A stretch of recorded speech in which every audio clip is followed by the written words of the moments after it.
My name is Alina. I am 30 years old. I live in Nampa. Nampa is in Canyon County, Idaho, in the United States. It is a quiet town with many small houses and kind people. I work in a small bakery near the park. I make bread, cookies, and cakes. I love my job. I love simple things. I also love my husband. His name is David. He is not like other men. He is quiet. He is gentle. He is always calm. Some people do not understand him. Some people laugh at him. But to me, he is the best man in the world. He is a true gentleman. I met David 5 years ago. It was a rainy day. I was walking home from work. I did not have an umbrella. My clothes were wet. My shoes were cold. I wanted to go inside a warm place. I saw a small bookstore. I went inside. The store was warm and smelled like paper and tea. David was there. He was behind the counter. He looked at me and smiled. He said, "Cold day, isn't it?" I said, "Yes, very cold." He gave me a small towel. He made me a cup of tea. He said, "You can sit here and rest." I said, "Thank you." That was the first time I met him. After that day, I went to the bookstore many times. Sometimes I bought books. Sometimes I only sat and read. David always said hello. He always smiled. He did not talk too much. But when he spoke, his voice was soft and kind. He told me he liked poetry. He liked quiet music. He liked to walk in the park. He liked to help people. He did not care about money or big things. He cared about feelings, about nature, and about good hearts. Many people in town did not understand David. They said he was strange. They said he was too quiet. They said he was not strong. Some people said, "He is not a real man." But I saw something different. I saw a man who listened, a man who cared, a man who never shouted, a man who gave his time to others. One day, he asked me if I wanted to have coffee. I said yes. We sat in the park and talked for hours. He told me about his life. His parents died when he was young. He lived alone. He owned the bookstore. He did not have much money, but he was happy. I liked him more and more. After 6 months, he asked me to marry him. He did not have a ring. He did not get on one knee. He just held my hands and said, "I want to take care of your heart." I cried. I said yes. I was very happy. But my parents were not happy. My mother said, "What kind of man is this?" My father said, "He does not have a real job. He is poor. He is too soft. He cannot protect you." I tried to explain. I said, "He is kind. He is good to me. I feel safe with him." But they did not listen. They said I was making a mistake. We had a small wedding. Only 5 people came. My parents did not come. My best friend was there. One old teacher from my school was there. David's neighbor came. We got married in a small garden. The weather was nice. The sky was blue. The flowers were red and white. It was a simple day, but it was full of love. That night I cried a little. I was sad my parents were not there. David held me in his arms. He said, "I am here. I will always be here." I felt warm inside. I knew I made the right choice. After the wedding, we moved into his small apartment. It was upstairs, above the bookstore. It was not big. It had one bedroom, one kitchen, one bathroom, and a small living room. But it was clean. It was warm. It was full of books. David made tea every morning. He said good morning with a smile. Every evening, he asked me about my day. He listened to every word. He never looked at his phone. He never talked about himself too much. He only wanted to know how I felt. I told him about the bakery. I told him about customers. I told him about my dreams.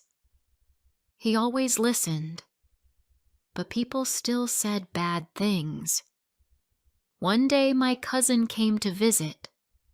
She looked at David and said, "This is your husband?" I said, "Yes." Later she said, "He is too quiet, too soft. You need someone stronger." I said, "He is strong. He is strong in a good way." She laughed. She did not understand. One evening we went to a dinner party at a friend's house. The house was big.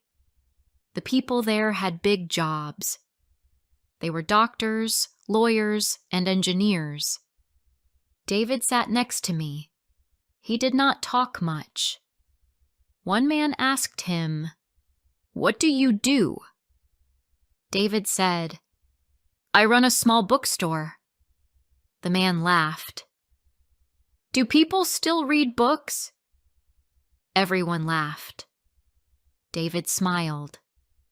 He did not say anything. He held my hand under the table. I looked at him and I felt proud. When we got home, I asked him, "Why did you not say anything back?" He said, "I do not need to fight. I know who I am." I hugged him. I was proud of him. He was quiet, but he was strong.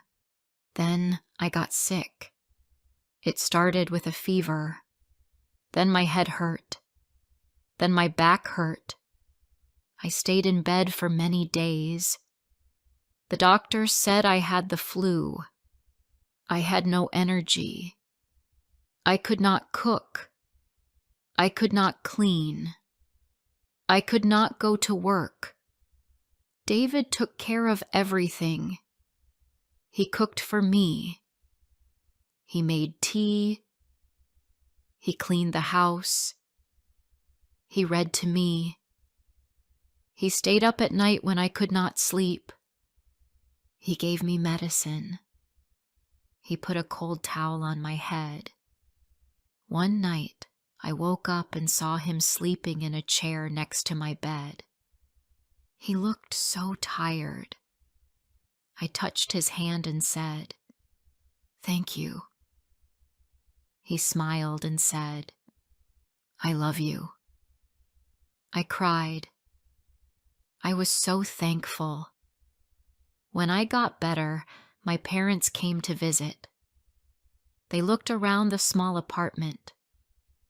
My mother said, "You live here." My father said, "You could have done better." I did not say anything. David brought them tea. He said, "Please, sit down." They did not smile. They did not drink the tea. That night after they left, I saw pain in David's eyes, but he said nothing. He only asked me, "Are you okay?" I said yes, but I knew something had to change. I wanted the world to see the man I saw. I wanted them to know his heart. I wanted them to see my husband for who he truly was. A quiet, gentle, kind man. A real gentleman. Before I share the rest of my story, I need to know, where are you listening from? Knowing someone hears me, understands me, gives me strength. After my parents visited, things felt different. I still loved David, and he still loved me, but their words stayed in my mind. I started to think too much. Was I wrong? Did I choose the wrong life? My friends had big houses and cars. Some of them went on holidays and bought new things. I had none of that, but I had peace. I had love. I had a man who smiled at me every morning. Still, I felt sad when people looked down on him. At the bakery, my coworker Anna asked me about David.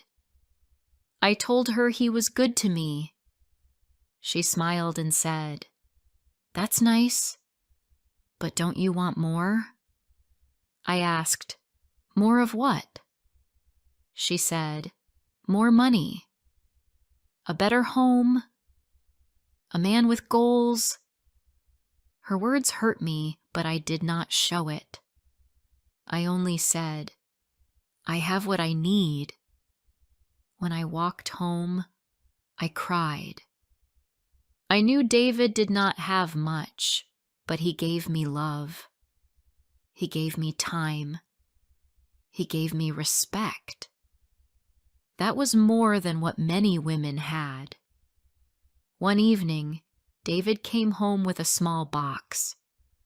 He said, "This is for you." I opened it. It was a pen, a simple black pen. I looked at him. "Why a pen?" I asked. He said, "You always write small notes.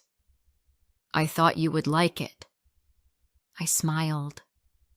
It was not expensive, but it showed he knew me. He saw the small things.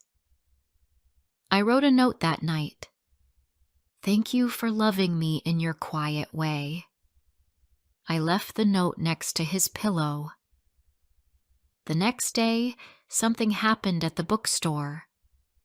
David helped an old man who could not see well. The man dropped his books. David picked them up and walked him home. A woman saw this and posted about it online. She wrote, "This man is kind. He helped my father and asked for nothing." Many people saw the post.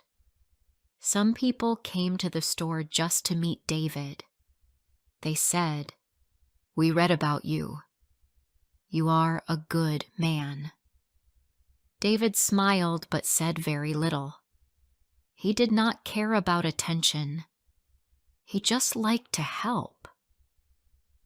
The next week, a man from the local paper came.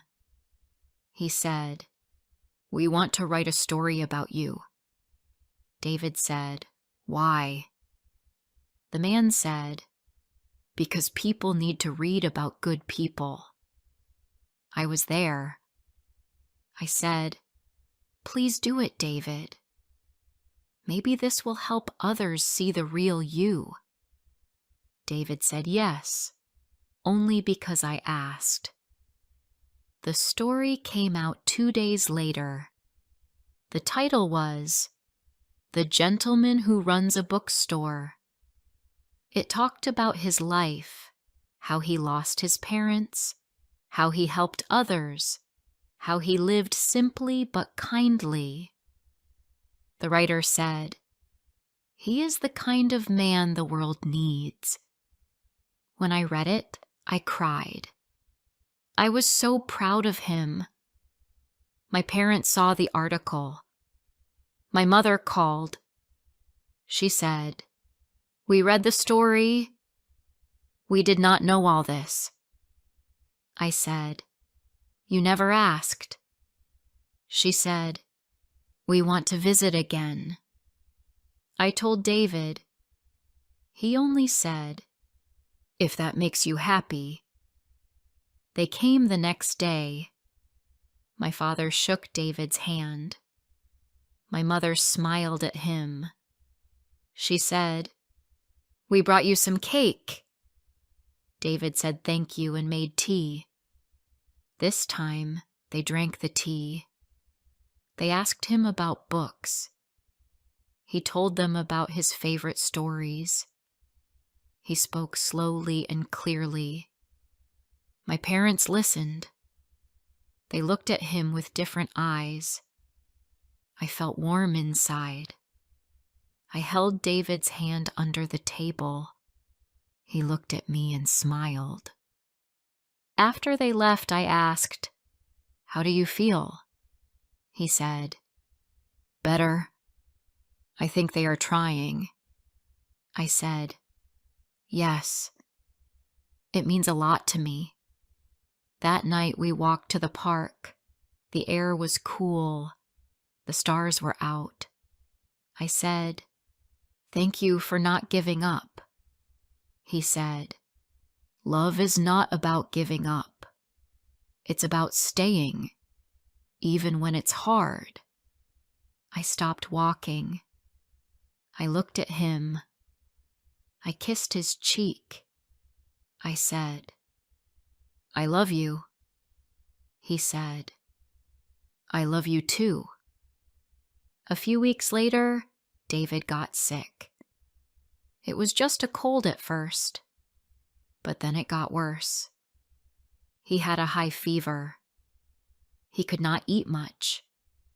He slept a lot. I took care of him like he took care of me. I cooked soup.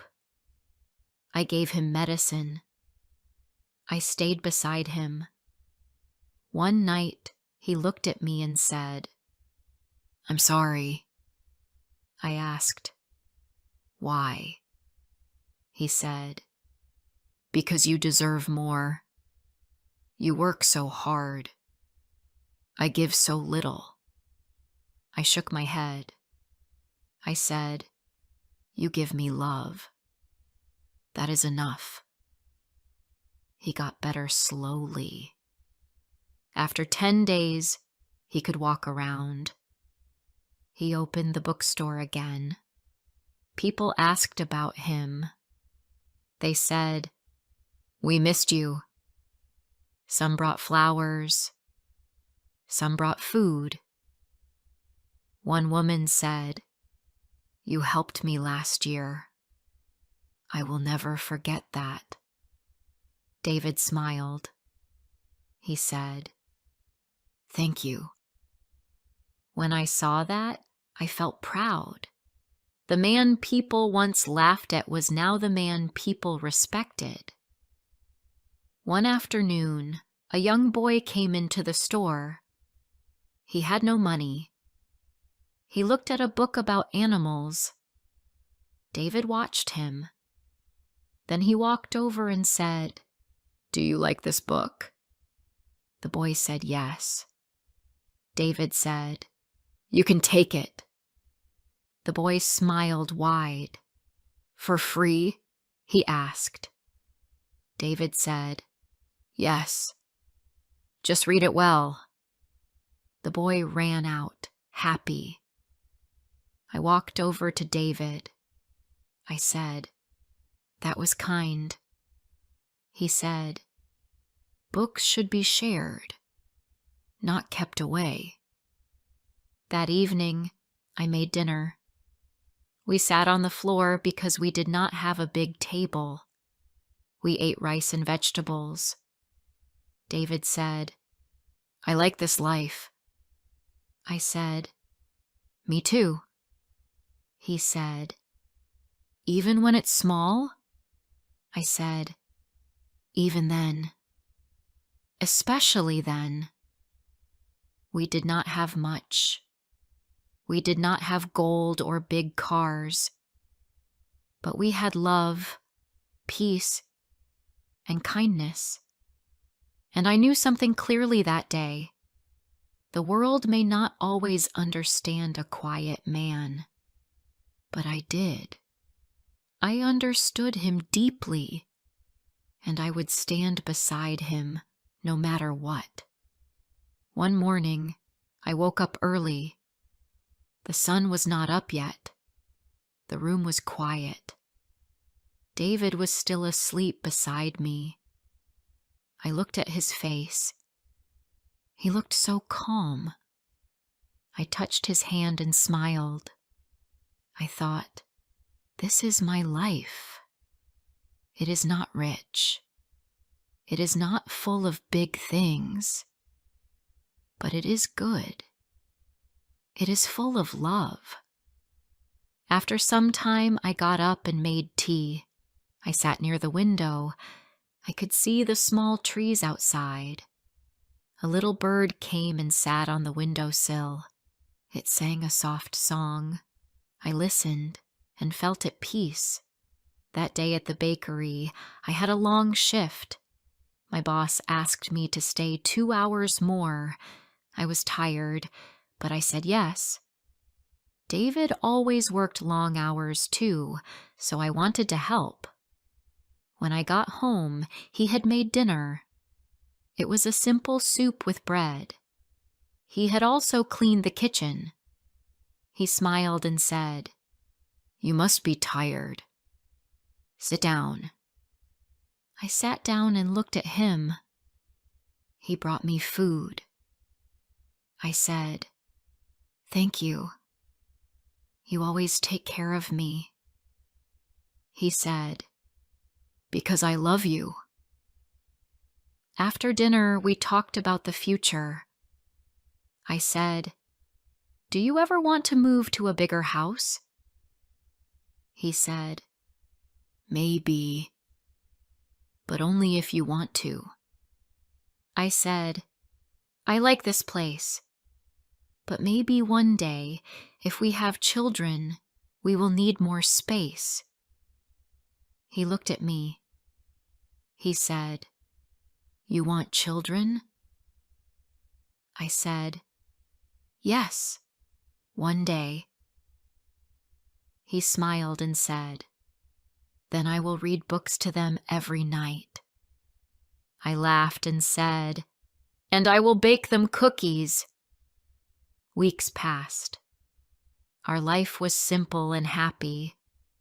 My parents visited more often. My mother brought fresh fruit. My father helped David fix a broken chair. One day my father said, "He may be quiet, but he is a good man." I smiled and said, "Yes, he is the best." My mother said, "We were wrong before."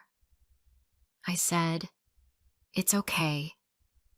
I know you only wanted the best for me." That day, I saw David sitting with my father. They were drinking tea and talking about books. I felt warm in my heart. They finally saw what I saw. One evening, it started to rain. David and I sat near the window and watched the drops fall. I said, "Do you remember the first time we met?" He said, "Yes. You walked into the bookstore. You were wet and cold." I said, "And you gave me tea." He said, "You looked tired, but your eyes were kind." I laughed and said, "I was trying to dry my hair with a small towel." He laughed too.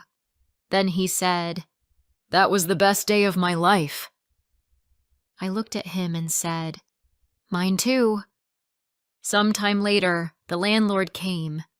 He said the building was for sale. The bookstore and our home were part of it. He said we had to move in 2 months. I felt scared. Where would we go? How would we move the books? David said, "Don't worry. We will find a way." I trusted him. We looked for new places every day. Some were too small. Some were too far. Some were too expensive. Then one day, a woman came to the bookstore. She said, "I have a shop that is empty. You can rent it for a small price. I read about you. I want to help." David said, "Thank you" again and again. We moved 2 weeks later.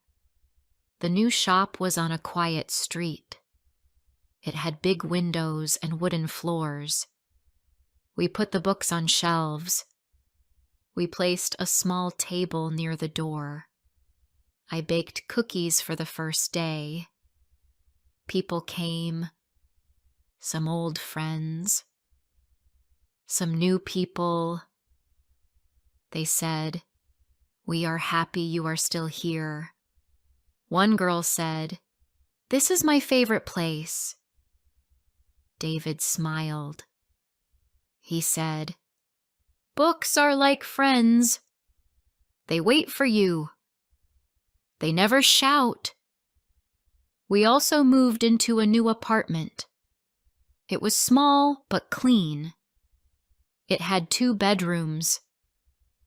I was happy because we could use the extra room one day for a baby. David said, "It will be the library until then." I laughed and said, "Okay." Then something wonderful happened. I found out I was pregnant. I cried. David held me and said, "Thank you." I said, "For what?" He said, "For giving me a family." The next 9 months were not easy. I felt tired. I felt sick. But David helped with everything. He read baby books. He made me tea every morning. He put pillows behind my back. He cleaned the house. He talked to my belly and said, "Hello, little one." One night I had strong pain. David took me to the hospital. After many hours, our baby came. It was a girl. She had soft black hair and big brown eyes. We named her Grace. David held her in his arms. He cried. I had never seen him cry before. He said, "You are perfect." When we went home, he made a sign that said, "Welcome, Grace." He put it near the door. Life changed after Grace came. We slept less. We worked more. But we were happy. David sang to her every night. He held her when she cried. He kissed her small hands. One day, I saw him sitting in the chair, Grace asleep on his chest. He was tired, but smiling. I thought, this is love. This is a real man. Not loud, not rich, but full of love. Now Grace is 3. She loves books. She always sits in her father's lap and says, "Read, Papa." David reads with a soft voice. She listens like the world is quiet. I watch them and feel proud. I remember all the times people said he was not enough. I remember when my parents did not come to the wedding, but now they visit every week. They bring toys and cookies. They laugh with David. They hug Grace. Things are different now. People still ask me, is he still running that small bookstore? I say, yes, and it is full of joy. They ask, don't you want more? I say, I already have more. I have peace. I have love. I have a true gentleman. I look at my life now and feel full, not full of things, full of meaning. David was never loud. He never needed to be. His love was enough. His heart was enough. His kindness was enough. And every day, I thank life for giving him to me